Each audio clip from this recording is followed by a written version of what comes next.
Chapter 1. The Empire on the brink. The year was 11 AD, and the Roman Empire was experiencing a period of both opportunity and peril.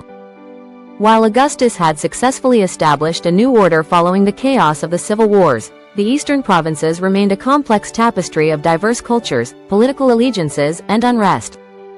The vast territories of Asia Minor, Syria, and beyond held immense potential for wealth and resources, yet they also posed significant challenges to Roman control.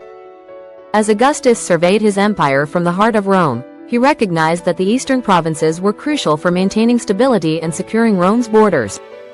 The tensions with local kingdoms, the threat of rebellion, and the influence of powerful tribal leaders necessitated a re-evaluation of Roman governance in the region. Augustus understood that a strong, centralized administration was vital for the empire's future. Chapter 2. A vision for the East. Augustus's vision for the eastern provinces revolved around three key principles: enhancing military presence, fostering diplomatic relationships, and improving provincial administration. He believed that a combination of military strength and diplomatic finesse would create a more cohesive Roman identity among the diverse peoples of the East. To achieve this vision, Augustus summoned his trusted advisors and military leaders to discuss the proposed reorganization. Among them were Marcus Agrippa, his loyal general, and Gaius Maecenas, his cultural advisor and diplomat. The trio engaged in intense discussions about the political landscape of the eastern provinces, analyzing the strengths and weaknesses of existing alliances and rivalries. The primary objective was clear. Augustus sought to replace ineffective local rulers with Roman governors who would enforce loyalty to Rome. This strategy aimed to mitigate the influence of local dynasties and ensure that Roman policies were effectively implemented throughout the region. Chapter 3. The challenge of local politics. As Augustus prepared to implement his reforms, he understood the complexities of local politics in the East. The region was rife with competing interests and historical grievances that could easily ignite unrest. The local kingdoms, while often willing to cooperate with Rome, held a deep-seated desire for autonomy. Augustus knew that striking a balance between Roman authority and local traditions would be crucial for the success of his reorganization. The provinces of Syria and Judea were particularly significant in this regard. The kingdom of Judea had experienced a tumultuous history, marked by conflicts between Roman interests and local governance. The recent appointment of Herod Archelaus as ethnarch had proven to be contentious, and Augustus considered whether a direct Roman administration might yield better results. In Syria, the dynamics were similarly complex. The client kings of the region, while nominally loyal to Rome, often acted in their own interests. Augustus sought to strengthen Rome's grip on the province by appointing capable governors who could navigate the intricacies of local politics while ensuring that Roman policies were upheld. Chapter 4. The military reassessment. To support the political reorganization, Augustus recognized the necessity of a robust military presence in the eastern provinces. The defeat of the Roman legions in the Teutoburg forest had cast a long shadow, leading to concerns about the empire's ability to defend its territories. Augustus knew that a well-trained and strategically positioned military would serve as both a deterrent against external threats and a means to maintain internal order. He ordered the reassessment of troop deployments across the eastern provinces, relocating legions to key strategic locations. This reorganization aimed to bolster defenses along the borders while ensuring that Roman forces could respond swiftly to any uprisings or external incursions. Marcus Agrippa was tasked with overseeing this military reassessment, drawing upon his extensive experience in both governance and warfare. Agrippa traveled throughout the eastern provinces, meeting with local commanders and assessing the readiness of the troops. He focused on building morale and unity among the soldiers, emphasizing their critical role in upholding Roman authority. Chapter 5. The diplomacy of conquest. Alongside military preparations, Augustus placed great importance on diplomacy. He understood that fostering relationships with local rulers and tribal leaders was essential for the success of his reforms. Rather than relying solely on military might, Augustus sought to build alliances that would strengthen Roman influence in the East.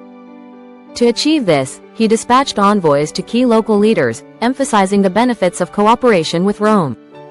Augustus offered military protection, economic incentives, and the promise of stability in exchange for loyalty. His approach was one of pragmatism. He recognized that the eastern provinces would remain a patchwork of allegiances and that strategic partnerships were necessary for lasting peace. One of Augustus's most significant diplomatic efforts involved the Kingdom of Nabatea, a wealthy trading kingdom located along the caravan routes between Arabia and the Mediterranean. The Nabateans, led by their king Aretas IV, were pivotal players in the region, and Augustus sought to cultivate their allegiance. Augustus's envoys traveled to Petra, the capital of Nabatea, bearing gifts and messages of goodwill. The negotiations were delicate, as Aretas IV was wary of Roman ambitions but recognized the benefits of a stable alliance.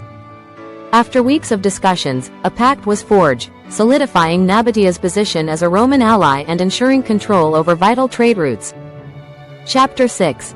The reorganization of governance. With military and diplomatic strategies in place, Augustus turned his attention to the reorganization of provincial governance. He envisioned a system that would replace ineffective local rulers with capable Roman governors who would enforce Roman law and maintain order. This transition was not without its challenges, as Augustus had to navigate the delicate balance between respect for local customs and the need for Roman oversight. In Judea, Augustus made the difficult decision to replace Herod Archelaus with a Roman governor. This move was met with resistance from local elites who had benefited from Archelaus's rule. However, Augustus believed that direct Roman governance was essential for restoring order and maintaining peace in the province. In Syria, Augustus appointed Gaius Caecilius Metellus to oversee the province. Metellus was known for his administrative skills and experience in dealing with local leaders. His primary task was to strengthen Roman authority while respecting the cultural nuances of the diverse populations in Syria. Chapter 7.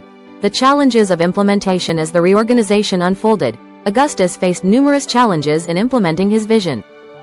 Local elites resisted the changes, fearing a loss of power and influence. In Judea, the removal of Archelaus ignited tensions among various factions, and Augustus's decision was met with protests from loyalists who had benefited from his rule. In Syria, Metellus encountered difficulties in establishing control over local power structures.